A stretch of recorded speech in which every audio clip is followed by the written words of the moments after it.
दशक 5वा, समास 9वा, साधक लक्षण निरूपण. जय जय रघुवीर समर्थ, जय जय रघुवीर समर्थ, जय जय रघुवीर समर्थ. सदा सर्वदा योग तुझा घडावा, तुझे कारणी देह माझा पडावा. उपेक्षू नको गुणवंता अनंता, रघुनायका मागणे हेची आता. हनुमंतांची कुळवल्ली, राममंडपा बेला गेली. श्रीराम भक्तीने फळली, रामदास बोले या नामे. शुका सारिखे पूर्ण वैराग्य ज्याचे, वसिष्ठा परिज्ञान योगेश्वराचे. कवी वाल्मिका सारिखा मान्य ऐसा, नमस्कार माझा सद्गुरु रामदासा. जयाचा जगी जन्म नामार्थ झाला, जयाने सदा वासनामात केला. जयाच्या मुखी सर्वदा नाम कीर्ती, नमस्कार त्या ब्रह्मचैतन्य मूर्ती. नेत्राने गुरुराज मूर्ती आपुली, मी जे धवा पाहिली. तू विष्णू शिव तूच दैवत मला, तू तात तू माऊली. झाला भाव मनात या मग करू कोणास पाचारण. प्रल्हादा गुरुराज या नित तुम्हा, माझे असो वंदन. ऋषिकल्पम रामभक्तं गुरुयज्ञेश्वराभिधं. चतुर्वेदेश्वरः प्राणं प्रणमामि पुनः पुनः. आदौ रामतपोवनादिगमनं हत्वा मृगं काञ्चनं. वैदेही हरणं जटायुमरणं, सुग्रीव संभाषणं. वाली निर्दलनं समुद्रतरणं, लंकापुरी दाहनं. पश्चात् रावण कुंभकर्ण हननं, एतद्धि रामायणं. जय जय रघुवीर समर्थ. गणेश शारदा चैव सद्गुरुः सज्जनस्तथा. आराध्य दैवतं गुह्यं सर्वं मे रघुनंदनः. गणेश शारदा सद्गुरु संत सज्जन कुळेश्वरू, सर्व ही माझा रघुवीरू. सद्गुरु रूपे श्रीराम माझे आराध्य दैवत. परमगुह्य गुह्यातीत, गुह्यपणाची मात न चले जेथे. यो जातो मरुदंशजोक्षित तले, संबोधयन् सज्जनान्. ग्रंथं यो रचयन् सुपुण्यजनकं, श्रीदासबोधाभिधं. यः कीर्त्या पठनेन सर्वविदुषां, स्वान्तापहारी सदा. सोऽयं मुक्तिकरक्षितौ विजयते, श्रीरामदासो गुरुः. मला वाटते अंतरित्वा वसावे, तुझ्या दासबोधासित्वा बोध व्हावे. अपत्यापरी पाववी प्रेमग्रासा, महाराजया सद्गुरु रामदासा. ब्रह्मानंदं परमसुखदं केवलं ज्ञानमूर्तिं, द्वन्द्वातीतं गगनसदृशं तत्त्वमस्यादिलक्ष्यम्. एकं नित्यं विमलमचलं सर्वधी साक्षिभूतं, भावातीतं त्रिगुणरहितं सद्गुरुं तन्नमामि. गुरुर्ब्रह्मा गुरुर्विष्णु गुरुर्देवो महेश्वरः. गुरुः साक्षात् परब्रह्म, तस्मै श्रीगुरवे नमः. अनेन प्रियतां देवो भगवान् जानकीपतिः. श्रीरामचन्द्र पूर्वेषाम् अस्माकं कुलदैवतं. श्रोता वक्ता श्रीराम समर्थ. जय जय रघुवीर समर्थ, जय जय रघुवीर समर्थ. साधक लक्षण समास जो सुरू आहे तो पूर्णपणे अगदी 100% अनुभवाचा विषय आहे. अनुभवाच्या शिवाय साधक लक्षण वाचून समजण्यात, समजून मनन चिंतन आणि निजध्यासन करून आपल्या आचरणात आणण्याचा विषय आहे. आत्तापर्यंत थोडंसं ज्ञानाचा जो भाग होता, असं ह्या पद्धतीला हे म्हणतात ते म्हणतात. मुमुक्षु लक्षण म्हणजे काय, बद्ध लक्षण म्हणजे काय, मूर्ख लक्षण म्हणजे काय, सगळ्या गुरूंची आणि सगळ्यांची आपण आराधना, या सगळ्या गोष्टी पाहिल्या. ते बघत असताना थोडी थोडी मनाची अवस्था अशी होत गेली की आपल्याला त्यात रमायचं आहे, मन त्याच्यामध्ये एकाग्र करायचं आहे, असं मनात विचार आला. आणि आता खरंच त्यांची जी शिकवण आहे ती समर्थांची शिकवण म्हणण्यापेक्षा तो विषय जर समजला तर नुसता समजून फायदा नाही. उदाहरणार्थ, आपण जर आपल्याला बरं नाही म्हणून दवाखान्यात गेलो, डॉक्टरांना तपासलं, डॉक्टरांनी निदान केलं, तुम्हाला हे झालंय, साधा सर्दी पडसे का असे ना, अगदी साध्यातल्या साधा रोग असो किंवा अगदी कठीणातला कठीण रोग असेल तो कोणताही, जर डॉक्टरांकडे गेलं, CT स्कॅन केला, त्यांनी त्याची उत्तरं सांगितलं तुम्हाला काय झालं आहे, आणि औषध दिलं, औषध लिहून दिलं, आणि औषध आपण आणलं घरी आणि घेतलंच नाही, तर हा जसा अगदी याच्यातला विषय आहे की औषध घेतलं नाही तर रोग बरा होणार नाही, तसं त्यांनी सांगितलं हे औषध आहे. औषध असं आहे की आधी समजावून सांगितलं, आणि समजावून सांगितल्यानंतर जर वृत्तीमध्ये बदल झाला नाही तर त्याचा म्हणजे वाचून काय कशाचाच परिणाम होणार नाही, शून्य परिणाम आहे. आज आपण एक व्हिडिओ बघतोय, सारखा सगळीकडे बघतोय, की त्या ठिकाणी या काळचे व्यास ज्यांना म्हणतात, कलियुगातले इतकं लिखाण असलेले रामभद्राचार्य, नावासकट सांगते, इतकं लिखाण आहे त्यांचं, इतकं ज्ञान आहे, इतकं ज्ञान आहे की त्या ज्ञानाची सीमा नाही. त्यांच्यासारख्या शब्दांना कोणी वाचू सुद्धा शकणार नाही, एवढे त्यांचे पुस्तकं आता प्रकाशित झाले आहे, आणि तोंडपाठ सगळे ग्रंथ आहेत, स्वतःच लिहिलेले आहेत त्यांनी ते. आणि इतका अभ्यास केल्यानंतर एका दुसऱ्या संतांवर टीका जेव्हा ते करतात ना, तेव्हा त्यांना काहीच समजलं नाही असं म्हणायला हरकत नाही.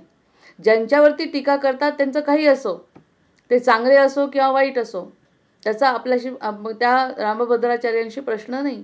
त्यांनी जेव्हा ती टीका केली तेव्हा ज्ञान काय मिळालं? आतापर्यंत जे तुम्ही वाचलं, आतापर्यंत जे लिहिलं, त्याच्यावरती बोलायचं आहे. तुम्ही ज्ञान जर लिहिलं तुम्ही स्वतः, आम्ही तरी नुसतं वाचतोय, वाचून समजायचा प्रयत्न करतोय. त्यांना समजलं आहे, त्यांचं मनन झालं आहे, त्यांचं चिंतन झालं आहे, त्यांचं निजिध्यासन झालं आहे. वागणं जर नसेल तर मोठमोठे लोक तर त्यांना विरोध करतीलच, तो आणखीन वेगळा विषय आहे. पण त्यांचं अंतर्मन तरी त्यांना साथ देईल का, जर ज्ञानी असतील तर? आणि अंतर्मन जर त्यांना अशा विरुद्ध पद्धतीने साथ देत असेल तर ते खरं सत्य नाही, ते सत्याचे पथिकच नाही आहे असं म्हणायला हरकत नाही. कारण त्यांचं ज्ञान आणि दुसऱ्यांवर टीका करणाऱ्यांचं ज्ञान हे जरी वेगवेगळं असलं तरी प्रत्येकाने आपापलं, आणि ह्या पदाला गेल्यावरती असं बोलणं खरंच शोभत नाही. म्हणजे या ठिकाणी प्रचिती येतेच ना आपल्याला की इतकं ज्ञान असून मग म्हणजे नतमस्तक झाल्याशिवाय काय? माझ्या पुस्तकातला एक श्लोक जरी प्रेमानंदांनी वाचून दाखवला तर मी त्यांना बक्षीस देईन म्हणे. हा कसला अहंकार आहे? संस्कृतनी आणि श्लोकांनी जर खरंच राम प्रसन्न झाला असता तर बाकीच्या गोष्टी लोकांनी केल्याच नसत्या. हे इतकंही न समजण्यासारखं आपल्यासारख्या अज्ञानी लोकांना जे समजतं ते एवढ्या ज्ञानी लोकांना समजत नसेल तर खरंच या शब्दांना काही किंमत नाही आहे. त्यामुळे या शब्दांच्या अनुषंगाने जर आपण अनुचरण केलं, आपलं वागणं बदललं, तरच काही गोष्टी घडू शकतात. आणखी एक दुसरं उदाहरण आहे की ज्या ठिकाणी ज्ञानी, आता नाव घेणार नाही, ज्ञानसंपन्न लोक पण अगदी बाकीचे पैशाला मागे लागल्यासारखे ते रील काय बनवतात, रील बनवून माझ्याला लाईक प्रेझेंट करा, शेअर करा म्हणतात. खरंच कीव येते. आपलं ज्ञान आपल्याजवळ झाकून ठेवावं आणि ज्यांनी आपल्याला मागितलं त्यांना द्यावं, इतकंही यांना समजू नये. मग हे समर्थांचे अनुयायी कसं म्हणायचं? म्हणजे किती मायेचा पगडा आहे, किती लोक वाहवत जातात. हे जर जायचं नसेल तर खरंच मनापासून कुणाचा टीका करण्याचा भाग नाही. रामभद्राचार्यांच्या ज्ञानाला अगदी प्रणाम आहे. पहिलेपासून मी कितीतरी दिवस फॉलो करते, पण प्रणाम कुठे, बोले तैसा चाले त्याची वंदावी पावले. मनातलं या ठिकाणी नक्की होणार आहे की जर तुम्ही अशा प्रकारच्या खालच्या पातळीच्या टीका जर तुम्ही करता तर तुमच्या ज्ञानाला अर्थ काय? त्यांचं चूक आणि बरोबर हा नंतरचा भाग आहे. आणि अतिशय जेव्हा चुकतं तेव्हा स्वतःची व्यवस्थित भूमिका मांडून समजावून सांगायचं, असं असं घडतंय जे समाजाला घातक आहे. अशा प्रकारचं बोलणं कुठे आणि अहंकारात्मक बोलणं कुठे, यामध्ये सुद्धा फरक आहे. त्यामुळे समर्थांच्या ओव्या या औषधासारख्या आहेत. औषध घेतल्यावर त्याचा परिणाम दिसणार आहे, आणि जर परिणाम दिसत नसेल, ही गोळी आहे जी अतिशय जालिम आहे. रामबाण औषध आहे, पण रामबाण औषध घेऊन जर परिणाम दिसत नसेल तर गोळीत चूक नाही आहे, चूक आपल्या वागण्यात आहे, हे स्पष्ट आहे. इतकं स्पष्ट आपल्याला जर सिद्धता मिळत असेल एखाद्या गोष्टीची तर ह्याहून आपण भाग्यवान ते काय? आपण आपल्यामध्ये बदल करणं आवश्यक आहे. हे प्रस्तावना याकरता, कारण हे सगळं वाचलं काय आणि न वाचलं काय, बोललो काय आणि न बोललो काय, जर वागण्यामध्ये वृत्तीमध्ये बदल होत असेल, सन्मार्गाने आपण जात असू, सत्याचा शोध आपण जर घेत असू तर ती आणि तीच फक्त समर्थांची कृपा आहे. कलियुगामध्ये समर्थांची कृपा अशी आहे की नामस्मरण करणे, स्वांत सुखाय जगणे, कुणालाही त्रास न देणे, जमल्यास परोपकार करणे आणि स्वतःच्या आनंदामध्ये सतत लीन राहणे, ह्या गोष्टीला साधक म्हणतात. साधकांनी कशाच्याच मागे लागू नये. आता त्यांनी एवढं वैराग्य रक्षण सांगितलं आहे. त्या वैराग्यामध्ये जेव्हा सांगत असताना त्यांनी सांगितलं परमार्थ लक्षण, वैराग्य लक्षण. आपण कितीतरी वेळ त्याच्यावरती मनन चिंतन केलं. हे कसलं वैराग्याचं लक्षण आहे? जर असं आपलं कोणी म्हटलं तर खरंच हा समास आपल्याला समजला का? असा विचार आपल्या छोट्याशा समासातून 5व्या दशकाभर आपण विचार करू शकतो. तर 1000 ग्रंथ लिहिल्यानंतरही जर होत नसेल तर रावणामध्ये आणि इतरांमध्ये काय फायदा? आणि आजकाल तर असं म्हणतात की भरपूर शिकून ज्ञान संपादन करून जो असा पतन होत असेल ना, तो अज्ञानी लोकांपेक्षाही वाईट आहे. अज्ञानी लोकांना तर किमान समजतच नाही की आपण काय करतोय. पण ज्ञान संपादन केल्यावर आपली पात्रता सांभाळणे ही अगदी आपली वैयक्तिक जबाबदारी आहे. समाजामध्ये त्याचं प्रतिबिंब उमटलं पाहिजे. चांगल्या पद्धतीने समाजामध्ये त्याचं प्रतिबिंब उमटलं तर आणि तरच या सगळ्या शब्दांना अर्थ आहे. असं समर्थांचं बोलणं निश्चित असणार आहे. म्हणून मी यावरती भर दिला. या सगळ्या गोष्टी साधकांनी टाळायला पाहिजे. तर साधक आहे. आता त्यांनी म्हटलं अपधाकासी ताडिले, लिंगदेहासी विभांडिले, पाषांडास पछाडिले, विवेक बळे. हा विवेक जागृत होतो मनातला. मनातला विवेक जागृत झाल्यानंतर मनातला सत्सद विवेक बुद्धी, निरक्षीर विवेक, सोहम साधना जी म्हणतात, ती खरी साधना सत्याची. तो जर त्याचा विवेक जागृत झाला तर या सगळं थोटांड मतं जे आहेत, जे असत्य आहे, जे अंधकारमय आहे, जे काळकुट्ट आहे, जी अविद्या आहे, जे वाईट आहे, जे अंतर्मनाला पटत नाही, जे भगवंताला पटत नाही, ते करायचं नाही. ते विवेक बळाने दूर केलं पाहिजे. आता हा जो समास आहे, खरंच हे शब्द आणि आजचं जे प्रास्ताविक आहे अगदी बरोबर आहे. त्यांची ही चूक काढायचं आपल्याला कारण नाही. आता मी पण म्हणते यावर आपण तर ज्ञानी नाहीच आहे. त्यांची चूक काढायची नाही. पण असं जर घडत असेल तर आपण तसं करू नये. एवढं तरी कमीत कमी आपण स्वतःला समजू शकतो. दृष्टी उघडी ठेवून या सगळ्या गोष्टी बघू शकतो.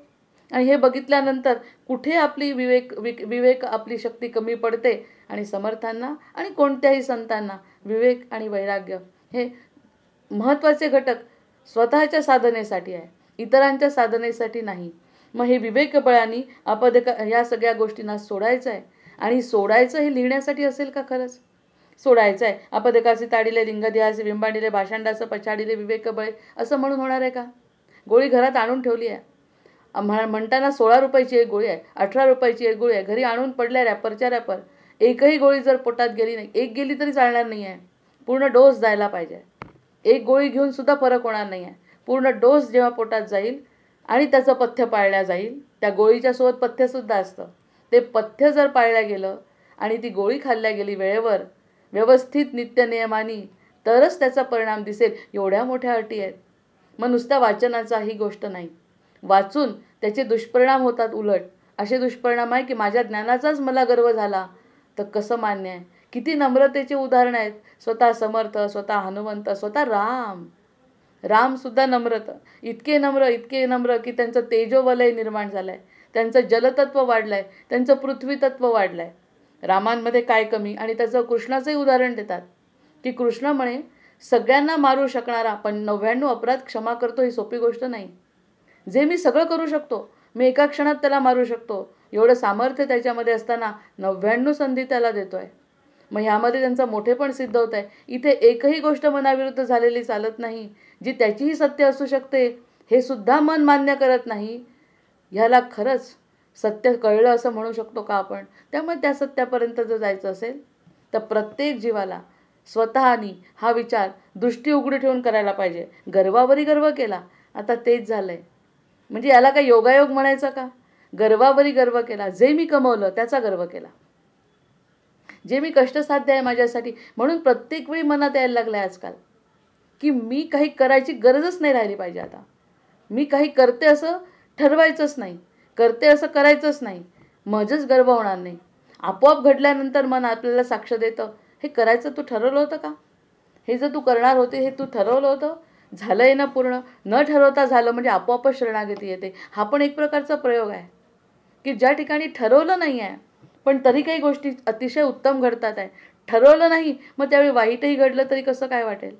या सगळ्या गोष्टी मग गर्वावरी गर्व केला समर्थ म्हणतात, त्यापासून तर सुटका होईल.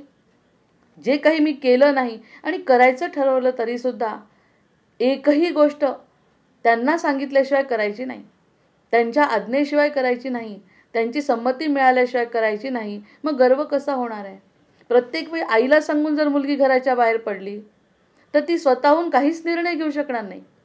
जेव्हा न सांगता निघून जातात मुलं आणि मुली किंवा न सांगता एखादा निर्णय घेतात तेव्हा ते चुकतात. प्रत्यक्षामध्ये जर एखादी गोष्ट सांगून केली आपल्या संसारामध्ये तेच आहे. आईला प्रत्येक वेळी सांगणारी मुलगी जर अचानक न सांगेनाशी झाली तर समजायला पाहिजे ह्या गोष्टी कुठे चालल्या आहे, तिचे विचार कुठे चालले आहेत. आणि तो अहंकार आणि ती स्वातंत्र्य घातक आहे. ते संसारात सुद्धा आपण ही उदाहरणं बघतो. न सांगता एखादी गोष्ट करत असेल तर ती गोष्ट कशी हिताची असणार आहे. प्रत्येक वेळी कोणता ना कोणता सल्ला जर घरांचा घेतला पाहिजे. अचानकपणे जर एखादी गोष्ट घेण्याचं बंद झालं तर आईवडिलांच्या लक्षात येतं आणि पुढे परिणामही वाईटच दिसतात आणि आईवडिलांच्या हातात ती गोष्ट राहत नाही. याचे परिणाम आपण कितीतरी बघतोय समाजामध्ये. त्यामुळे आईवडिलांचं ऐकत नाही, मोठ्यांचं ऐकत नाही, मग देवाचंही ऐकत नाही. हे त्यातलीच भाग आहे. प्रत्येक वेळी घरातून निघताना गोंदवलेकर महाराज तर इतकं गोड शब्दांमध्ये सांगतात की निघताना म्हणे त्यांना सांगून जा, तुम्हाला इथे ठेवत नाही, तुम्ही माझ्यासोबत चला. घरी आल्यानंतर तुमच्यासोबतच मी घरी पोचली, तुमच्या कृपेने. असं साधं एक गणित आहे. जास्त काही कठीण आराधना साधना काहीच नाही. त्यांना सोबत घेऊन जायचं मनाने. एवढं मोठं अवडंबरही करायची गरज नाही. 10 देव घेऊन गेले, त्यांची आबाळ केली, त्यांना कुठेही ठेवलं, असंही करायचं नाही. मनात नेल्यावर कोण काय करू शकताय. म्हणून मानसपूजेला इतकं महत्त्व आहे. मानसपूजा शंकराचार्यांनी जर करू शकले आणि ते शंकराचार्य झाले तर त्यांना सोबत घेऊन जायचं. गर्व होत नाही. गर्व न होण्याचं एक महत्त्वाचं कारण आहे कुठेतरी शिर झुकलं पाहिजे. कुठेतरी जर शिर झुकलं तर बाकी गर्व होत नाही. इथे आपण जसं लक्षात घेतलं मुलगी हातची सुटली तसंच होत आहे. तिचं जीवन जसं वाया जातं, मुलाचं जीवन जसं वाया जातं, पुढे जाऊन त्याला पश्चाताप होऊन येईल परत हा नंतरचा भाग आहे. इथे तर आपल्याला कोणत्याही क्षणी पश्चाताप जर झाला तर देव आपल्याला पदरी घेतो आणि तसं त्याचं जीवनच निघून जातं ना. 5-25 वर्षाचा काळ जर गेल्यानंतर त्याचं आयुष्य जे खराब होतं त्याला कोण जबाबदार आहे. तो स्वतः जबाबदार आहे. कधीही मोठ्यांचं ऐकायचं नाही. कारण तरुण मुलांनी जर ऐकलं नाही तर नुकसान मोठ्यांचं तर मानसिक होतं पण यांचं पूर्ण आयुष्य वाया जातं. तसंच आपलंही जातं. त्यामुळे ते म्हणतात की गर्वावरही गर्व केला. निदान आता समजलाय ना, समजल्यानंतर तो गर्व जर केला तर कसं चालेल. गर्वाचा प्रश्नच उद्भवत नाही. करता करविता तो, समर्थ ते आहेत, करते ते आहेत. हे निश्चित मनाला खरं पटवायलाच हा त्रास आहे. एकदा पटल्यानंतर मन म्हणतं की नाही माझ्याच्याने काही, आणि नुसतं मुखानी यायला नाही पाहिजे. मुखानी नाही, आपल्या वाणीतून नुसतं येण्यापेक्षा अगदी अंतर्बाह्य शुद्ध अंतःकरण झाल्याशिवाय ह्या गोष्टी आपोआप घडत नाही. नंतर स्वार्थ अनर्थी घातला. स्वार्थ अनर्थ तोही निर्दाळीला नीती न्याय, ही काल सांगितलेली ओवी आहे. अनर्थ जो करत होतो, अनर्थ करत होतो हे कळलं आता. अनर्थ काय करत होतो की आपल्या मनाने ऐकत होतो, चुकीच्या गोष्टी करत होतो. जसं त्या मुलीने केला तर संसारातलं उदाहरण कळतं, परमार्थातलं कळत नाही. कारण परमार्थामध्ये परिणाम स्पष्ट दिसत नाहीत. समोर भगवंत उभे नाहीत. समोर सद्गुरू जरी उभे असले तरी त्यांचं पटत नाही. कारण ते जे सांगतात ते आपल्याला पटत नाही. आता एक माझी आत्या आहे जी योगिनी आहे. 13व्या वर्षापासून जी गेली, आता 75 वर्षाची आहे. ती योगी आपल्यासारखीच आमचीच आत्या. आपण जिच्याशी छान गप्पा केल्या करते, कोणत्याही विषयावर गप्पा करते, कधी आठवण काढत नाही. आणि फोन केला तर असं म्हणत नाही की का बरं फोन केला नाही. फोन केल्यावर इतक्या आपुलकीने बोलते, इतक्या प्रेमाने बोलते की असं वाटतं ही आपली वाटच बघत होती. प्रत्यक्षात वर्षभरही फोन केला नाही तर ती आठवण काढत नाही. आणि आपण जेव्हा बोलतो तेव्हा अशी दाखवते की बापरे तुझ्याशिवाय मला कोण आहे. आणि त्यानंतर जर तिला एखाद्याने प्रश्न विचारला, तिथे हिलर सेंटरच आहे त्यांचं, हिलिंग सेंटर म्हणतात त्याला. त्या हिलिंग सेंटरमध्ये लोक येतात आणि प्रत्येकजण कित्येकच लोकांचे, मला तिने सांगताना सांगितलं की 95% लोकांकडे मी बघतच नाही, लक्षच देत नाही. 95% लोक जे असतात त्यांच्यामध्ये विशेष मी लक्ष देत नाही. कारण त्यांच्या ज्या समस्या इतक्या खालच्या पातळीवरच्या असतात की त्याकडे लक्ष देण्याचं काही कारण नाही. आणि 1-2 जे असतात त्यांना जे मी सांगते ते करतात आणि त्यांचं जीवन परिवर्तन होतं. म्हणजे प्रत्यक्ष अनुभव असा आहे की 100% मधले 95% लोक निरर्थकच येतात. म्हणजे प्रत्यक्ष जीवाला हा अनुभव आहे. समोरच्या जी व्यक्ती पूर्ण जीवन समर्पित केलं आहे तिने सगळ्या लोकांसाठी, ती सुद्धा म्हणते 95% लोक असे आहे. या ब्रह्मांडामध्ये एखादा दुर्मिळ असा आहे, एखादा अगदी खूप कमी शक्यता आहे त्याची की जो भगवंतापर्यंत पोचतो. मग जो अनर्थ मी करत होतो, जे 95% मध्ये जो अनर्थ आहे तो जे मी करत होतो ते मनाने सोडला. त्या मनाने सोडला अनर्थ करायचा नाही. आणि मग नीती न्याय मला समजला. सत्य काय असत्य काय, राम नाही, कृष्ण नाही, पूजा नाही, जानवं नाही, उपासना नाही, अजूनपर्यंत काही नाही. हे पुन्हा पुन्हा माझं तर एक ब्रीदवाक्यच झालंय समर्थांच्या बाबतीत. कुठे बसायचं, आसन कसं टाकायचं, कोणत्या दिशेला बसायचं, कोणता फोटो घ्यायचा, फक्त माझ्या रामाला जपा. काही नाही. जिथे कुठे तुम्ही असाल तिथे सगळं करू शकणार आहे. कारण स्वतः बदलला तरच पुढच्या गोष्टी, मग समोर कोणी का असे ना, तुम्हाला यश मिळणारच आहे. तो मीच असला पाहिजे, माझा रामच असला पाहिजे असं काही नाही. कारण आपण म्हणतो गुरु शिष्य परंपरा किंवा शिक्षक आणि विद्यार्थी, यामध्ये विद्यार्थी महत्त्वाचा आहे. कारण विद्यार्थ्याला स्वतःचं जीवन घडवायचं आहे. शिक्षक कसाही असला तरी चालतो. विद्यार्थ्यांनी जर स्वतः ठरवलं तर तो 99% गुण मिळवणार म्हणजे मिळवणारच, तो समोर शिक्षक कोणी का असेना. समर्थात असे विद्यार्थी तयार करतायत की समोर कुणीही आलं, तुम्ही कुणालाही माना, तुमचं आयुष्य कल्याणाचं होणार आहे. मग इतकी मुभा कोण देत आहे? नीती न्याय तुला समजवत आहे. या सगळ्या गोष्टी समजल्यानंतर मग जर मी पूजा करीन, जी पूजा करत असताना ज्या पूजेमध्ये बदल नाही का होणार माझ्या, की साधारण जी पूजा माझी आत्तापर्यंत होत होती प्रत्येक क्षणी डोळ्यातून पाणी येईल, हे सगळं समजल्यानंतर, म्हणून या ज्ञानानंतरची भक्ती म्हणतात. ज्ञानोत्तर भक्ती कशी होईल, की ज्या ठिकाणी मला सगळं जाणवेल की जे काही शिकली हे याचं आहे का, हे सगळं तर आपण ऐकलं आहे, हा कोण आहे, मी कोण आहे, मी कशात लक्ष घातलं, या सगळ्या गोष्टी हाच माझा आहे असं म्हटल्यावर प्रत्यक्ष भगवंत उभा राहतो त्या मूर्तीमध्ये. जे आपण म्हणतो हिंदू धर्मामध्ये देवत्व देतात, प्राणप्रतिष्ठेला महत्त्व आहे. नुसती मूर्ती एकीकडे आणि प्राणप्रतिष्ठित मूर्ती एकीकडे, ही जर साध्यातली गोष्ट आहे, तर आपल्यात जर प्राणप्रतिष्ठा झाली भगवंताची आपल्या हृदयामध्ये, तर आपली पूजा कशी असेल. करशरणकृतं वा कायजं कर्मजं वा श्रवणनयनजं वा मानसं वा पराधं विहितमविहितं वा सर्वमेतत् क्षमस्व जय जय करुणाब्धे श्री महादेव शंभो. जेव्हा असं मनापासून म्हणजे करचरणकृतं वा, हातच माझी पिंड तयार होते हाताचीच, आणि हे सगळं कुठे जावं लागत नाही. आजारी पडलीस तरी सुद्धा हे सगळं होणार आहे. इतक्या मोकळ्या मनाचे समर्थ असताना तरीही 95% लोक असेच निघून जातात म्हणे. किती दुःख होत असेल. मग हे एकीकडे मोहासी मध्येचे ताडिले, असे लोक मोहाला ताडून मध्ये सोडतात. दुःखासी दुःखडची केले, दुःख संपलं, दुःखाला दुःख समजलं नाही, शोकाचं खंडून न सांडिले, शोक जो झाला तो बाजूला केला कालिया मर्दन. जो शोक आहे, जो त्रास आहे, जे दुःख आहे, त्याला थोडंसं बाजूला केलं. आणि जेव्हा बाजूला केलं, शांत मन झालं, तेव्हा प्रकृतीचं कारण कळतं. ही प्रकृती जे करते, मुलंच मुलं होतात म्हणे. पहिल्यांदा मुली होत होत्या, तेव्हा लोकांनी निसर्गाला बाजूला केलं आणि मुली नको असं जे केलं, निसर्गाचा समतोल बिघडला हे आपण बघितलं. मग बिघडल्यानंतर आता काय म्हणतात, मुली पाहिजे, आणि आता त्यांची किंमत वाढली. हे आपल्या हातात आहे का ही प्रकृती? प्रकृतीला बदलवायचा प्रयत्न एखाद दोघांनी केला ठीक आहे, हजारोच्या संख्येने प्रकृतीला बदलवायला निघाले. मुलगी नकोच, मग येतील कुठून मुली? या सगळ्या प्रकृतीवर आपला अधिकार आहे का?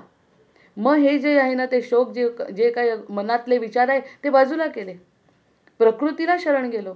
जे असेल ते माझं आहे, नसेल तर थोडं दुःख होणं अगदी वेगळी गोष्ट आहे. पण जे मिळतंय त्याच्याकडे दुर्लक्ष करून आणि नवीनाची आशा करणे, किती चुकीच्या गोष्टी केल्या. मग शोकाचं खंडून टाकले एकीकडे. हा जो माझा शोक होणार होता, त्यावर मला शोक आता वाटत नाही. तो शोक खरा नाही, कारण प्रकृती काय आहे ते मला कळलंय. प्रकृती जे करते ते अतिशय उत्तम करते, अतिशय उत्तम अशी प्रकृती करत असते. एखादी गोष्ट समोर दिसते, त्याच्या मागे कितीतरी गोष्ट. एक झाड दिसतंय मोठं आंब्याचं, त्याला लदबद आंबे लागली सीझनमध्ये, त्याच्या खाली त्याचं मूळ किती मोठं आहे, ह्याचा जेव्हा विचार केला तर मग प्रकृती कळते. मग हे प्रकृतीचं काम जर नित्य अव्याहत सुरू आहे, या प्राण्यांचं काम चालू आहे, प्राणी मारून टाकतात, प्राणी मारल्यानंतर निसर्गाचा समतोल बिघडतो आणि ते प्राणी आपल्यापर्यंत येतात. या सगळ्या गोष्टी आपण बघतो. निसर्गाचा समतोल बिघडल्यामुळे काय होतं, एवढा मोठा बर्फाचा पर्वत करून ठेवला आहे की जेणेकरून पृथ्वी सांभाळली जावी, आणि तो सुद्धा आता वितळायला लागला आहे. अशा इतक्या चुकीच्या गोष्टी प्रकृतीच्या विरुद्ध आपण करतोय. मग हे सगळं करत असताना किती गोष्टी आपण सोडून दिल्या.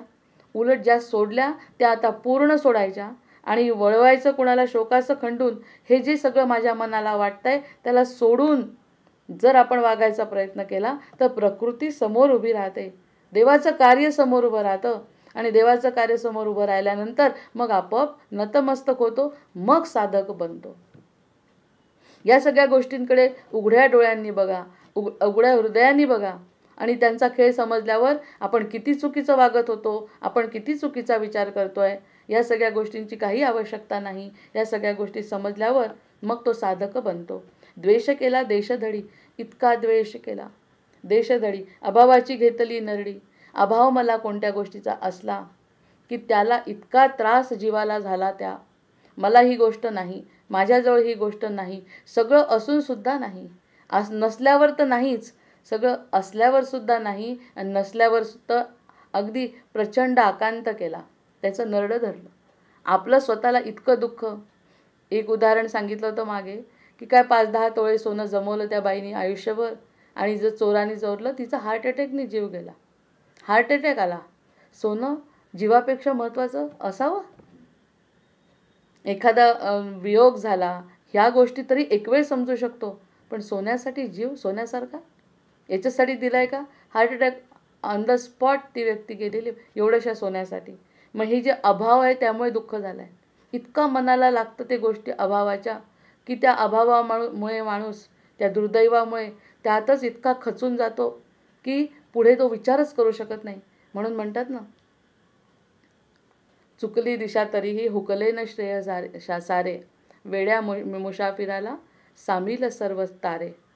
हा जो चुकलं माझं सगळं, कमी आहे मला, दुःख आहे मला, पण तरी वेडा मुसाफिर जर असेल, जर तो देवावर विश्वास ठेवत असेल, तर सामील सर्व तारे, सगळे तारे त्याला सामील होतात आणि त्याला आत्मानंदाची प्रचिती देतात. आणि आत्मानंदाची प्रचिती ही इतरांसाठी नसते. त्यामुळे तो वेडा मुसाफिर आहे, जो दुःखावरती मात करतो, ज्याने अभावाची घेतली धाके शोकास खंडूनच सांडिले एकीकडे, असा जो करतो, जो त्या दुःखावर पाय ठेवून उभा राहतो, त्याला फक्त काहीतरी वेगळी गोष्ट मिळते म्हणून ती दुर्मिळ आहे. मग ते धाके उदर तडाडी कुतर्काचे, आणि सतत कुतर्क करायचं मनामध्ये, चुकीच्या कल्पना. कुतर्क म्हणजे चुकीच्या कल्पना. माझ्याजवळ हे नाही, माझ्याजवळ त्याच्याजवळ ते आहे, या सगळ्या चुकीच्या कल्पनांनी पोट अगदी भरून घेतो स्वतःचं, आणि त्याच दुःखामध्ये जर राहिलं तर चालणार नाही. तो साधक कसा असेल? त्याला जर सतत कमतरता जाणवत असेल तर तो साधक नाही. ज्ञाने विवेक माजला. आता ज्ञानामुळे आता या सगळ्या गोष्टी सोडल्या. मध्येच एकदा 2 गोष्टी सांगतायत की जे जसं आपण आहोत आणि आता कसं व्हायला पाहिजे. ज्ञाने विवेक माजला. आपल्याजवळ हे ज्ञान आलं कोणतं? मला हे कळलं, प्रकृती काय आहे, तो परमात्मा काय आहे, मी कोण आहे, माझा संबंध काय आहे, मी काय करायला पाहिजे, मी कशासाठी जन्माला आलो, हे जर ध्येय निश्चित झालं तर मग बाकी ह्या ज्ञानाने, हे जे सत्य ज्ञान आहे, जे सत्य उघड झालं की मग डोक्यामध्ये विवेक येतो. नुसता येत नाही, माजतो म्हणतात समर्थ. नुसतं येणं वेगळं, आलं, समजलं, आणि समजल्यावर थोडे वेळ बरं वाटतं. हा धरसोडीचा स्वभाव आहे आपला, की हे घेतलं, थोडंसं सोडलं, थोडंसं, असं चालत नाही. त्यांचं म्हणणं विवेक माजला. माजला म्हणजे फक्त तो आणि तोच, फक्त विवेकानेच वागणार. कारण हे ज्ञान जे मला झालं आहे ते अगदी अमूल्य असं ज्ञान आहे. त्यामुळे तिला मीराबाईला विष दिलं तरीसुद्धा विवेकाने ती ज्ञान झालं होतं तिला, की माझा कोण आहे, माझा श्रीकृष्ण परमात्मा आहे. त्याने पिऊन घेतलं विष. आता हे विष पिणं ते घडलं की नाही, त्या सगळ्या गोष्टी नाही, पण ह्या घडू शकतात. त्यामुळेच तर ह्या सगळ्या गोष्टी दुर्मिळ आहे म्हणतात ना. दुर्मिळ गोष्टी करून पाहिल्यानंतर त्यांना जो आनंद मिळाला आणि त्याच्यासाठी भगवंत उभे राहिले, हे त्यांनी घेतलेला अनुभव आहे. म्हणून ज्ञानाने विवेक माजला. इतका माजला की त्यांनी कोणीही समोर या, मला काही फरक पडत नाही. भक्त प्रल्हादाची अशी भक्तांची उदाहरणं जेव्हा बघतो तेव्हा त्यांच्या मनामध्ये ठाम निश्चय असतो. हे तर ते विवेक म्हणतात आहे, ते तर भक्तीचा निश्चय आहे त्यांच्यामध्ये. विवेकाने ती भक्ती हळूहळू स्थिर होत राहते. मग तो विवेक माजला, त्याने निश्चय बळावला, तो शब्द आला पुन्हा. आधी विवेक मनामध्ये असतो, अतिशय जास्त प्रमाणामध्ये विवेक, प्रत्येक वेळी विवेक, कोणतीही वेळ आली तरी विवेक, असं जेव्हा झालं तेव्हा त्यांच्यामध्ये निश्चय बळावतो. कशाचा निश्चय बळवतो? जे विवेकाने शिकवलं आहे, जे समर्थ बोलतायत, जे सद्गुरू सांगतायत, ते विवेकाने पटलं असं सतत पटवलं आणि फक्त त्या अनुषंगाने जगायचं ठरवलं तर निश्चय पक्का होतो. यांचा विवेक आधी जागृत झाला. विवेकानंतर त्यांना समजलं सत्य काय आहे. सत्य समजल्यानंतर ते पटल्यानंतर त्यांनी तो निश्चय केला. म्हणजे डॉक्टरांनी गोळी दिली, गोळी दिल्यानंतर त्यांनी ती निश्चय केला घ्यायची, आणि नुसता निश्चय नाही केला, ती घेतली. 1 दिवस नाही घेतली, पूर्ण डोस पूर्ण केला. तेव्हा कुठे त्याला तो परिणाम मिळाला. तेणे निश्चय बळाला अवगुणाचा संहार केला वैराग्य बळे. आणि वैराग्य मनामध्ये वाढल्यामुळे अवगुण जे होते ते सगळे सोडले. त्याला साधक म्हणायचं, सोडले म्हणत नाही आहे ते, त्याला साधक म्हणायचं. सोडेल तर, जो सोडेल त्याला साधक म्हणायचं. कारण ओवी अशी आहे, ज्ञाने विवेके माजला, तेणे निश्चयो बळावला, अवगुणांचा संहार केला वैराग्य बळे. त्याच्या अंगामध्ये जे वैराग्य आलं बळानी, कारण तो विवेक जो माजला आहे तो माजण्यासाठी त्याला स्वतःचं बळ खर्ची घालावं लागलं, स्वतःच्या मनाला मारावं लागलं, स्वतःच्या मनाला पटवावं लागलं, मनाला सज्जन म्हणावं लागलं, आणि सज्जनाकडून ती कृती करून घ्यावी लागली. आणि ती कृती झाल्यानंतर त्या वैराग्य बळाने त्यांनी स्वतःच्या अवगुणांचा त्याग केला.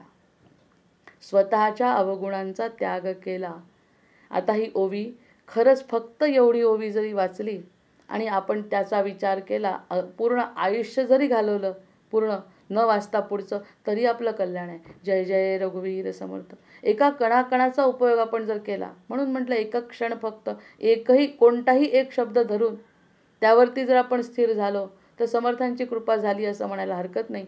खूप हव्यासाची गरज नाही, पुढे जायचं आहे, मागे काय होतं काहीच गरज नाही. एक विषय ठरला आणि विवेक मनामध्ये पक्का झाला, त्याचा निश्चय झाला, आणि निश्चय झाल्यानंतर जर अवगुण आपण सोडले तर ते जीवन मिळालं. यावरती प्रत्येकजण असा प्रश्न विचारतात, हे नुसतं बोलायला ठीक आहे, प्रत्यक्षात होत नाही. होतं. प्रत्यक्षात होत नाही म्हणणारं कसं? जे होत नाही म्हणतात ना, होणारच नाही. कारण समर्थ त्यांच्या पाठीशी उभेच राहत नाहीत. जे म्हणतात सकारात्मक आहे, जे वाचून पटतंय म्हणतात, त्यांच्या मागे समर्थ पाठीशी उभे आहेत ना. येऊ द्या कोणतंही संकट, मी आहे ना पाठीशी. खरंच अनुभव येतात. असं समर्थांचं वाक्य खोटं कसं होईल? आपली सगळी वाक्य खोटी होतात, कारण आपण मायाधीन आहोत आणि ते मायाधीश आहेत. त्यामुळे आपली सगळी वाक्य खोटी आणि त्यांची सगळं एकच वाक्य खरं. हे सगळ्यांना तराजूत टाकलं ना तरी इकडचं पारडं वरच राहणार आहे सत्याचं. आपले सगळे खोटे आणि त्यांचं एक सत्य, मी आहे ना आणि तुझं कल्याणच करणार, हे एकच वाक्य आपल्याला तारणार आहे. पटत नाही तर अनुभव नाही. अनुभव केव्हा येईल? आपण पटलं तर. आणि पटण्यासाठी हा सगळा प्रपंच आहे. म्हणून पुढे पुढे वाचत जायचं. ज्याला जिथे स्थिर व्हायचं आहे तिथे व्हायचं.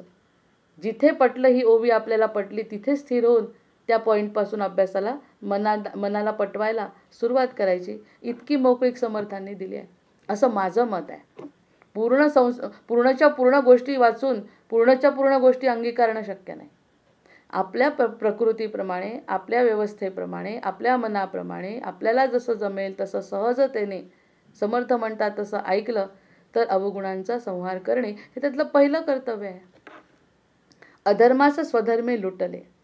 आता जो अधर्म करत होतो त्यांच्या दृष्टीने अधर्म, आपल्या दृष्टीने स्वधर्म होता. जो आतापर्यंत आपल्याला स्वधर्म वाटत होता, मी माझं कार्य करते, मी माझ्या मुलांना सांभाळलं, मी माझं शिकवणं केलं, आणि हे सगळं माझा जो स्वधर्म म्हणून करत होती तो आहे अधर्म. म्हणजे वेगळा धर्म आहे जो आत्मकल्याणाचा नाही आहे. ते केलं, उत्तम केलं, त्याचे परिणाम तर मिळाले ना, अतिशय चांगले परिणाम मिळाले. त्यामुळेच तर आपण स्थिर होऊ शकतोय. ते परिणाम मिळाल्यानंतर त्याला स्वधर्माने लुटलं. मग त्यांनी सांगितलं, तो जो परिणाम मागताय ना तो मागू नको, तू केलं असं म्हणू नको. जे काही झालं आहे ते रामकृपेने झालं असं समज, जे काही होणार आहे ते रामकृपेने होणार आहे असं समज. म्हणजे आत्ताचा क्षण पकड, म्हणजे अधर्माला स्वधर्माने लुटलं. ही लूट आहे. जसं आपण चोर म्हणतो कृष्णाला, तसं तो चांगल्या गोष्टी नाही चोरत. अशा गोष्टी चोरून तो आपल्याला सांगतोय की मी कशाचं, तुमचं चित्त चोरलंय मी. मग आता याला लुटायचं काय आहे? की लुटायचं आहे जो काही चुकीच्या गोष्टी करत होतो, जे मायेमध्ये देहाला समजत होतो आपण स्वतःला, देहबुद्धीमध्ये जे काही करत होतो त्याला स्वधर्माने लुटलं. म्हणजे स्वधर्म आला लक्षात. आता माझा धर्म काय आहे ते समजलं. नंतर कुकर्मासी सत्कर्मे झुगडिले. जे काही कुकर्म करत होतो त्याला सत्कर्मामध्ये बदललं. लाटून वाटा लाविले बिचारे अविचारासी. आणि जे काही अविचार होते आपल्या मनामध्ये त्याला दूर टाकलं. त्याला जर दूर टाकेल तो साधक आहे. तिरस्कार तो चिरडिला. आता एक शब्द त्याच्यातला, जो अधर्मासी स्वधर्मे लुटले, त्याच्यामध्ये खालची ओवी आहे, तिरस्कार तो चिरडीला. जो काही मनामध्ये इतरांच्याबद्दल तिरस्कार होतो, स्वतःही बद्दल तिरस्कार होतो, आत्तापर्यंत का नाही केलं, हा जो तिरस्कार आहे, इतरांबद्दल तिरस्कार आहे, आपल्या जन्माचा तिरस्कार आहे, आपल्या कुटुंबाचा तिरस्कार आहे, आपण इथे का जन्माला आलो, किती चुकीचं घडलं, मला कोणतंच सुख नाही, मला वाटतं तसं काही घडत नाही, तिरस्कार वाटतो, मला नको वाटतं ह्या सगळ्या, ह्या क्षणापर्यंत जेव्हा एखादा व्यक्ती येतो, तो चिरडून टाकायचा. हे काही खरं नाही. हे जे दिसतंय, ज्याचा राग येतोय, ते खरं नाही. द्वेष खिरडून सांडिला, द्वेष करत होतो तो राहणार नाही आता. विषाद अविषादे घातला पायातळी. जो विषाद येतो, जसा अर्जुनाचा काढून टाकला विषाद योगच आहे पहिला, विषाद जो मनामध्ये आला तो पायातळी तुडवायचा. तेव्हा कुठे कृष्ण उभे राहिले. आणि तो त्यांचा लाडका भक्त असल्यामुळे, आपणही लाडके असल्यामुळेच तर समजावून सांगतात आहे. नाही तर लक्षच नाही त्यांच्याकडे, तर आपण अर्जुन कसे. अर्जुनाला सांगणे म्हणजे ज्यांचं कल्याण करायचं त्यांना सांगणे. निमित्त अर्जुनाला केलं आहे विषाद योग. त्याला विषाद आला होता, किती चांगला विषाद होता, त्यावरती एक PhD करण्यासारखा विषय आहे. अर्जुन काही चुकला नाही की. अर्जुनाने जे काही शब्द सांगितले ते चुकीचे नाही. आताही मी म्हटलं, संसार आम्हाला तूच दिला आहे आणि संसार करू देत नाही असं कसं. तर ते म्हणतात कसा करायचा, याच्यासाठी एवढी मोठी भगवद्गीता आहे ना. मग त्यामुळे हा जो विषाद आहे तो अविषादानी म्हणजेच शरणागतीनी मामेकम शरणम व्रज. फक्त दुसरं काही करू नको, फक्त मला शरणे, पुढचं मी पाहून घेतो. आणि जे तुझ्या समोर असेल प्रारब्धानी, प्रारब्ध काय आहे आणि तू काय आहे, हा महत्त्वाचा बदल लक्षात घे म्हणतो. तुझं प्रारब्ध आणि तू काय आहे लक्षात घे. प्रारब्धाने ज्या गोष्टी घडतात ना, त्या मीही बदलू नाही शकत म्हणतो तो. हा जो बदल आहे तो साधकाला समजून सांगण्याची गरज आहे. प्रारब्धाचा बदल मी बदलू शकत नाही. द्रौपदीचा त्रास मी बदलवू शकलो नाही, कुंतीचा त्रास मी बदलवू शकलो नाही, माझा स्वतःचा त्रास मी बदलवू शकलो नाही, कुणाचाही त्रास मी बदलवू शकलो नाही. प्रारब्धाचा, अभिमन्यूचा नाही. मामा अभिमन्यूचा सुद्धा नाही. किती प्रसंग असे आहेत की ज्या ठिकाणी जर सगळं करू शकतात कृष्ण, तर हे का नाही केलं. प्रारब्ध नाही बदलू शकत मी. प्रारब्धामध्ये जे दुःख आहे ते मी बदलू शकत नाही. प्रारब्धामध्ये सुख आहे तेही मी कमी करणार नाही. मला काहीच कमी करायचं नाही, मला काहीच वाढवायचं नाही, फक्त तू माझ्याकडे ये.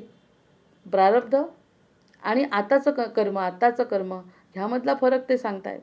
आणि तो अविषादानी जो आता मनामध्ये येईल ना, तो पायदळी तुडवतो मग तो व्यक्ती.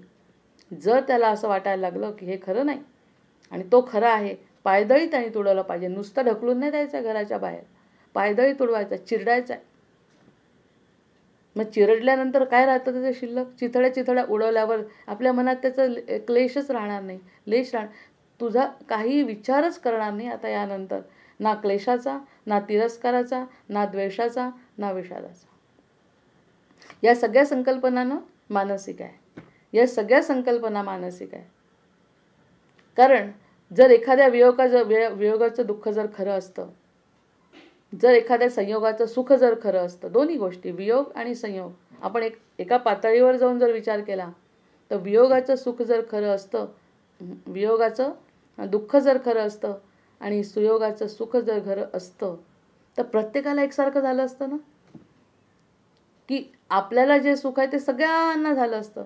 उलट आपल्याकडे एखाद्या गोष्टीचं चांगली गोष्ट घडली तर त्या गोष्टीचं दुःख होतं लोकांना, आणि त्यांच्याकडे झालेली चांगली गोष्ट आपल्याला दुःख होतं. म्हणजे त्या गोष्टीत सुख आहे का, त्या गोष्टीत दुःख आहे का, हे समजण्यासारखी गोष्ट आहे. कारण भगवंत एक सत्य आहे. ते म्हणतात माझ्याकडे फक्त एक सत्य गोष्ट मिळणार आहे, बाकी सगळीकडे तुम्हाला नुसता भास आहे. तुमच्या मुलाला नोकरी लागली म्हटल्यावर 10 लोकांचे कान टवकारतात. नोकरी जर चांगली आहे, मुलाला लागणं जर चांगलं आहे, तर इतरांना का त्रास व्हावा त्याचा. कारण ती मानसिक संकल्पना आहे, माणसाचा स्वभाव आहे, ते प्रारब्ध आहे.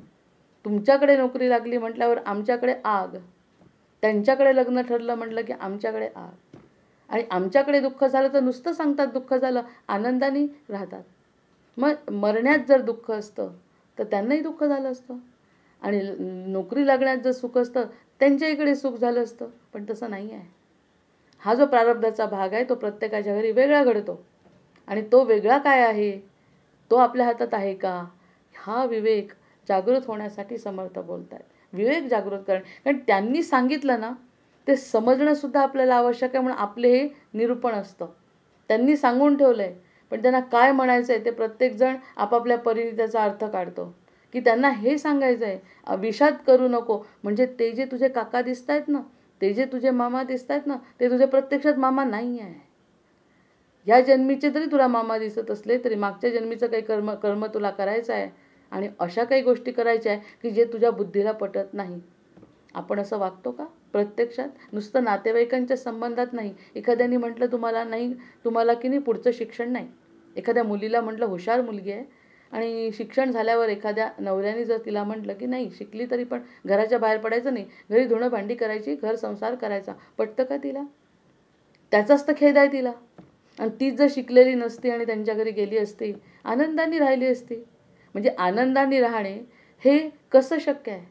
जर शिकलेली मुलगी आणली तर ती घरात राहत नाही, शांतपणे बसत नाही. या सगळ्या संकल्पना तिला पटत नाही. तिला पटण्यासाठी मग तिला मनावरती विजय मिळवावा लागतो. आणि नवऱ्याचं ऐकून कोणत्या गोष्टीत सुख आहे, कशाने माझा संसार चांगला होईल, त्यामुळे तिला निर्णय घ्यावा लागतो. तो विवेक आहे. जर तो विवेकाने नाही घेतला, खरंच संसार तुटतो. मग हा संसार जर तुटू शकतो तर आपलं जीवनही व्यर्थ जाऊ शकतं चुकीच्या निर्णयाने. म्हणून ते निर्णय घेऊ देत नाहीत. कोणता निर्णय मी सांगणार तो घे, परिणामही मला समर्पित कर, पुढचं तुझं कल्याण मी करतो. इतकी स्पष्ट संकल्पना मनातली झाली पाहिजे. माझ्या मनात खूप काही गोष्टी येतात याच्यावरती, प्रत्येकाला उदाहरण देता येत नाही. हा एक मार्गदर्शनाचा पैलू असतो. त्यावरून आपण विचार करू शकतो प्रारब्ध कोणतं आणि प्रत्यक्षात आपण कोण. ह्याचा जेव्हा विचार करू तेव्हा तो विषाद पायदळी तोडवल्याशिवाय आनंद मिळत नाही. नुसतं इकडेही पाहायचं आणि तिकडे पाहायचं, संसारातही पाहायचं, देवाकडे पाहायचं जमत नाही. हृदय एकच आहे. हृदय दोन नाही दिले. एका हृदयामध्ये दोघं नाही राहू शकत. एका मैनामध्ये दोन तलवारी राहू शकत नाही. हा कृपालूजींनी सांगितलेला सिद्धांत आहे. मग कसं राहणार? रामाला जर महत्त्व दिलं तर बाकीच्या गोष्टींना किंमत दिली तर त्याच्याशी प्रतारणा आहे. आपण व्यभिचार करतो म्हणे, पाप करतो म्हणे. म्हणजे या मार्गात आल्यानंतर ह्या पण गोष्टी लक्षात येतात की रामाला केंद्रस्थानी मानलं, भगवंत हृदयस्थ आहे म्हटल्यानंतर इतर गोष्टींना जर प्राधान्य दिला गेलं तर रामाशी प्रतारणा आहे. आणि इकडे जर प्राधान्य दिला गेलं, राम येतच नाही. तुझ्या हृदयामध्ये जे आहे ते त्याच्यातच तुम्ही खेळत राहा. ते साधक कसे बनतील? साधन म्हणजे या सगळ्या गोष्टी सोडून फक्त मी आणि मी. स्वार्थाचा परिसीमा आहे. स्वार्थाची परिसीमा. आणि जी त्याला कळली तोच त्याचा भक्त होतो. हा जो स्वार्थी भगवंत आहे, जो त्याला कळला तो त्याचा भक्त होतो. म्हणून त्याला आपले विषादाला अविषादानी पायदळी तुडवणं आवश्यक आहे. कोपावरी घालणी घातले, कापट्यांतरी कुटिले, सख्य आपुले मानले विश्वजनी. कोपावरी घालणी घातले, प्रवृत्तीचा केला त्याग. प्रवृत्तीचा केला त्याग, सुहृदांचा सोडिला संग, निवृत्तीपते ज्ञानयोग साधिता झाला. आता समजलं असेल हे की प्रवृत्तीचा केला त्याग. आपली जी प्रवृत्ती असते ना मूळ, त्या मूळ प्रवृत्तीचा, मूळ म्हणजे आतली मूळ नाही, पुन्हा जी वरवरची विचारांची पात्रता, विचारांची पातळी, तिला सोडून सुहृदांचा सोडला संग. संग सोडला म्हणतात. त्यांनी सोडलाय ना समर्थांनी. त्यांनी किती फक्त आईसाठी येतो म्हणाले. ज्यांना लग्नाच्या याच्यावर उभं केलं ते निघूनच गेले. सुहृदांना खरंच सोडलं. शुकाच्या सारिखे पूर्ण वैराग्य ज्याचे, वसिष्ठा परिज्ञान योगेश्वराचे, कवी वाल्मिका सारिका मान्य ऐसा, नमस्कार त्या सद्गुरु रामदासा. वसिष्ठ जे शुकासारखे, म्हणजे ज्यांनी शुकाचं उदाहरण ज्यांना देतात असे समर्थ आहेत. शुक कसे की शुक आणि वडील बोलवत आहेत शुकांना, ये रे, आणि समोर मुद्दाम त्यांची परीक्षा घेण्यासाठी. भगवंतांची लीला आहे. त्या ठिकाणी अशा स्नान करणाऱ्या याच्यामध्ये तरुणी 25 ते 30 तरुणी स्नान करत होत्या एखाद्या तळ्यामध्ये. आणि शुक तिथून निघाले, वडील मागे गेल्याबरोबर त्या बायका निघून गेल्या. आणि तो मुलगा तिथून गेला तर त्या बायकांना काही वाटलं नाही. त्या तशाच होत्या. त्यांनी मुलाला विचारलं पुढे जाऊन, हे कसं झालं? मी तिथे इतका वयस्क असून, त्यांचं वय खूप होतं तेव्हा. जेव्हा त्यांनी म्हटलं की मी तिथून गेलो तर या सगळ्या अशा वेगळ्या वागल्या आणि तुझ्या वेळेस त्यांना काहीच वाटलं नाही. वैराग्य जे आहे, जे त्याचं तेज आहे वैराग्याचं, ते फाकलं ना. वैराग्याचं तेज फाकल्यामुळे त्यांना काहीच वाटलं नाही. त्यांना स्त्री आणि पुरुष हा भेदभावही मान्य नाही. ते स्वतःलाही जन्म झाला आहे मानत नाही. अजन्मासारखे वागतात असे जे अवतार आहेत, मग त्यांना म्हटल्यानंतर त्यांनी म्हटलं आहे की मग समर्थांना जी उपमा देतात ती शुकाची देतात. मग शुकासारिखे पूर्ण वैराग्य ज्याचे, म्हणजे आपण नुसता श्लोक म्हटल्यावर मागे जायची वृत्ती आहे माझी की शुक कोण आहे. मग शुकासारिखे म्हणतात तर शुक कोण आहे. मग शुकापर्यंत गेल्यावर शुकांचं चरित्र वाचल्यावर धन्य. नुसतं त्यांनी लिहून ठेवलं हे एक गोष्ट वेगळी आहे, कळल्यानंतर धन्यता वाटते. जगी धन्य तो दास सर्वोत्तमाचा. ह्या गोष्टी जेव्हा कळतात ना, तेव्हा खरंच असं वाटतं काय होतं आणि काय करायला पाहिजे. ही जी अवस्था आहे, मग प्रवृत्तीचा त्याग, सुहृदांचा सोडीला संग, त्यांनी सोडलाय म्हणून बोलले आहे. पण यामध्ये पुन्हा छोटीशी बारीक रेषा आहे. मी सोडला म्हणून तुम्ही सोडा अजिबात म्हणत नाही. हा किती मोठेपणा आहे. फक्त तुम्ही माझा हात धरा. ही संकल्पना किती वेगळी आहे की तुम्ही माझा हात धरा. सोडलंय मी, केलंय मी, मिळवलंय मी रामांना बघितलंय, मी तुम्हाला रामांपर्यंत पोहोचवतो. तुम्हाला सोडायला सांगत नाही, कारण माहिती आहे बिचारे अज्ञानी जीव आहे, याच्यात अडकल्या, गटांगळ्या खातात आहे. त्यांना मदत नाही करायची तर कोणाला करायची. कळलं असतं त्यांना तर त्यांनी असं केलं नसतं. आपल्यासारखे सगळे, आणि सगळे नको पण व्हायला, कारण गृहस्थाश्रम आवश्यक आहे. गृहस्थाश्रमाशिवाय आम्हा संन्यासाला कोण खाऊ घालणार आहे. हे समर्थांना माहिती नाही का. आणि प्रारब्ध त्यांना माहिती नाही का. मुळात त्यांना प्रारब्ध माहिती नाही का. सगळं माहिती आहे. त्याच्यामुळे ज्या प्रारब्धाप्रमाणे जो जो जो जसं जसं जगतोय ते सगळं त्यांना मान्य आहे. सगळं त्यांना मान्य आहे. आपल्या महाराजांनी स्वतः प्रारब्ध माहिती असलं आणि लग्न करू नये असं जर म्हटलं असतं समर्थांसारखं, रामदासी परंपरेतले जर त्यांना असं वाटलं असतं लग्न करू नये, तर आपल्या 2 शिष्यांची आणि स्वतःची लग्न केली असती का. पाहिलं तर समर्थ रामदास स्वामींचे शिष्य आहेत. रामदास स्वामींचा अवतारच आहे. नामरूपी अवतार म्हणतात ब्रह्मचैतन्यांना आपले सद्गुरू माऊली. आणि तरी त्यांनी लग्न केलं. म्हणजे लग्न हा घटकच नाही आहे. ते म्हणतात मी लग्न केलं नाही, सुहृदांशी सोडले मी वैराग्य बांधलं शुकासारखं. मी एवढं सगळे कष्ट तुमच्यासाठी करून ठेवले, फक्त तुम्ही मम्म म्हणा, माझा हात धरा. मग पुढे मी जे, आणि त्याच्यात दुसरी अट आहे अजून की मी आता जसं सांगतो तसं वागा. तुम्हाला काय सोडायला लावलं. काहीच नाही. जग नाही सोडायला सांगितलं, संसार नाही सोडायला, पैसा नाही सोडायचा, काहीच नाही. फक्त मन मला द्या, आणि मन फक्त माझं ठेवा, हृदय माझ्याकडे द्या, बस. मग सुहृदांचा सोडीला, मग हा विषय, ही जी ओवी आहे खरंच किती सखोल आहे. सुहृदांचा सोडावा संग म्हणजे प्रत्येकाने सोडावा असं म्हणत नाही, पण ज्यांनी सोडला ते आपले सद्गुरू. सगळ्यांचे संत, कोणतेही संत असले ते असेच आहेत. त्या संतांचा हात धरला, निवृत्तीपथे ज्ञानयोग. त्यामुळे निवृत्तीच्या मार्गाने, मार्ग कशाचा. निवृत्तीचा मार्ग, निवृत्तीचा मार्ग कसा आता.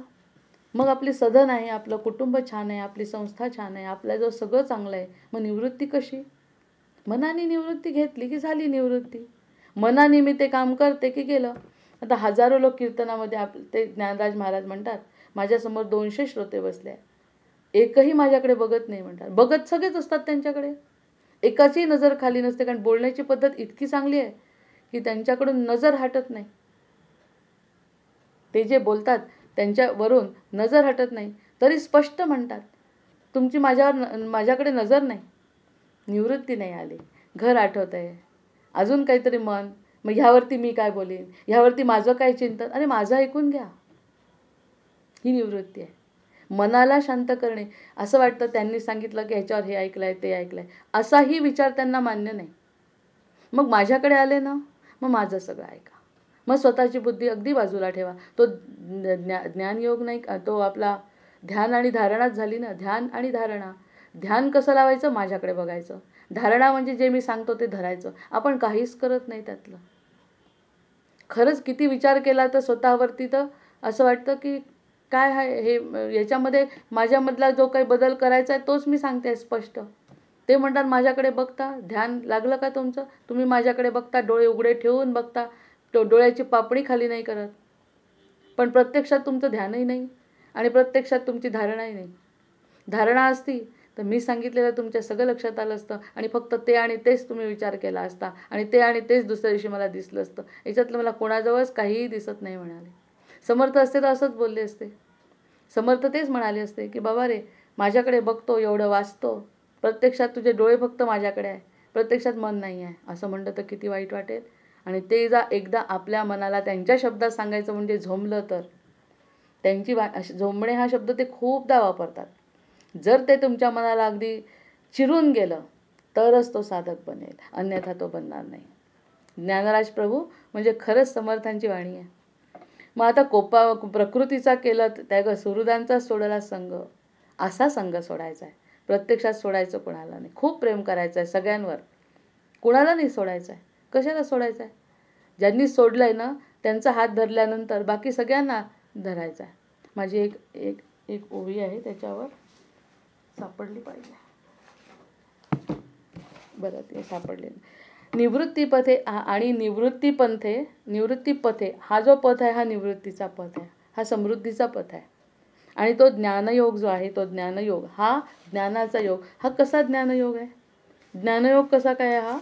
कारण की समजला, आता समजल्यानंतर जर वृत्ती बदलली तर आपल्याला म्हणायचं आहे त्याला ज्ञानयोग.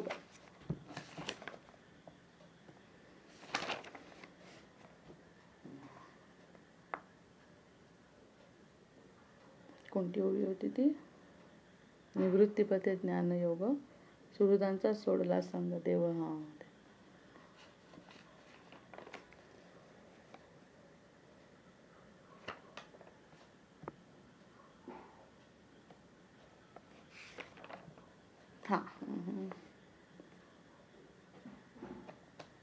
नाही तो नाही सापडत आहे. हा साधिता झाला. त्यामुळे निवृत्तीपथाने ज्ञानयोग साधला. आणि ज्ञानयोग साधना म्हणजे त्यांनी स्वतःच्या मनाला ते पटवलं, ते ज्ञान मिळालं आणि त्यामुळे ती गोष्ट साधली, तो साधक आहे. म्हणजे पूर्ण ओवी काय झाली? प्रवृत्तीचा केला त्याग, सुहृदांचा सोडला संग, निवृत्तीपथे ज्ञानयोग, साधिता झाला श्रीराम. नंतर विषय मैंदास सिंतरिले, कुविद्येस वेढा लाविले, आपणास सोडविले, आप्त तस्करापासून श्रीराम. आप्त तस्कर शब्द पहा कसा वापरलाय. आप्त तस्कर, आपलीच तस्करी आपण केली आहे. प्रत्यक्ष आपणच आपल्याला त्रास दिलाय, आपल्या मनाने आपल्याला त्रास दिलाय. विचार करून बघू. खूप खोल विचार आहे हा, की आपण जे करत श्रेयस आणि प्रेयस जो विरोधाभास आहे आपण सांगितलं होतं एकदा. श्रेयस आणि प्रेयस बोललो होतं याच्यावरती, की जे पूर्ण होत नाही, जे केलेलं पूर्ण वाटतं पण ते प्रत्यक्षात पूर्ण होत नाही, ते श्रेयस आणि प्रेयस. म्हणजेच आप्त तस्कर हा शब्द समर्थांनी या ठिकाणी वापरला. मला माझं काही सापडत नाही आज. विषय मैंदासे सिंतारले, कुविद्येसी वेढा घातिले. हा जो कुविद्येचा वेढा होता ना, कुविद्येचा, विद्येला कुविद्या म्हटलंय आणि याला कोणीही ऑब्जेक्शन घेऊ नये, त्यांचे शब्द आहेत. आणि आपणास सोडविले, आपण आपली स्वतःची सुटका करून घेतली. आपण स्वतःला आपल्या मनाच्या बुद्धीच्या जाळ्यातून सोडलं. आता पाशमम कुशधारिणम आपला गणपती येतोय, त्याच्यामध्ये पाश आणि अंकुश आहे. काही लोक आजकाल गणपतीच्या ह्याच्यात वेगवेगळे शस्त्र अस्त्र देतात, कुऱ्हाड देतात, काही देतात. ते म्हणतात मूर्तीमध्ये असा बदल करू नये. पाश आणि अंकुश हे त्याच्याच उदाहरण आहे. आप्त तस्करापासून सोडवल्याचं. जो पाश आहे आणि अंकुश आहे. पाश म्हणजे फासा, तो फासा टाकला गेलाय ना, तो गणपती सोडवतो. बुद्धीची देवता आहे ना, बुद्धी दे गणनायका. बुद्धी अशी दे की जो फास टाकलाय ना मायेनी, त्याच्यावर अंकुश मी ठेवू शकेल अशी बुद्धी तू मला दे.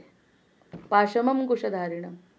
मग आपण विषय मैंदासी सिंतारले, कुविद्येसी वेढा घातले, आपणासी सोडविले, आप्त तस्करापासून श्रीराम. आपली जी तस्करी झाली, आपल्याच कडून आपलं नुकसान झालं, यावरती 1-2 मिनिटं तरी कोणीतरी बोलायला पाहिजे. आपण कितीतरी वेळा यावरती चर्चा केली आहे की आपण दुसऱ्याला दोष देतोय. तुझ्यामुळे नुकसान झालं, दुसऱ्याच्या वरचं नुकसान, दुसऱ्याला जो दोष देतोय ना, तो दोष खरा दोष नव्हता. ते श्रेयस प्रेयसामधला पहिला भाग झाला. आणि आता खरं जर असेल तर आपण आपल्यालाच आपल्या पाशातून सोडवतो, तेव्हा कुठे आपण जाज्वल्यपणे उभं राहू शकतो. जय जय रघुवीर समर्थ. पराधेन तेवरी कोपला, ममतेवरी संतापला. 5 ओव्या वाजते आणि थांबते. दुराशेचा त्याग केला एकाएकी श्रीराम, स्वरूपी घातले मना, यातनेसी केली यातना, साक्षेप आणि प्रयत्ना प्रतिष्ठिले श्रीराम. उद्या संपणार, पुढच्या वेळेस ह्या दशक संपतोय. अभ्यासाचा संग धरिला, साक्षपा सरिसा निघाला, प्रयत्न सांगा ती भला, साधन पंथे श्रीराम. साधक दक्ष तो साधक, पाहे नित्यानित्य विवेक, संग सांगून एक. सत्संग धरी श्रीराम. बळेचे सारिला संसार, विवेके टाकिला जोजार. शुद्धाचार्य अनाचार, भ्रष्ट विलास श्रीराम. विसरास विसरला, आळसाचा आळस केला. सावध नाही दुश्चित झाला, दुश्चितपणासी श्रीराम. आता असो हे बोलणे, अवगुण सांडी निरूपणे. तो साधक ऐसा येणे प्रमाणे, बुजावा श्रीराम. बळेचे अवघा त्याग कीजे, म्हणून साधक बोलिजे. आता सिद्ध तो जाणीजे, तरी तो साधक नव्हे की श्रीराम. ऐसे श्रोतयांचे उत्तर, याचे कैसे प्रत्योत्तर. पुढले समासी तत्पर, होऊन ऐका श्रीराम. जय जय रघुवीर समर्थ. जय जय रघुवीर समर्थ.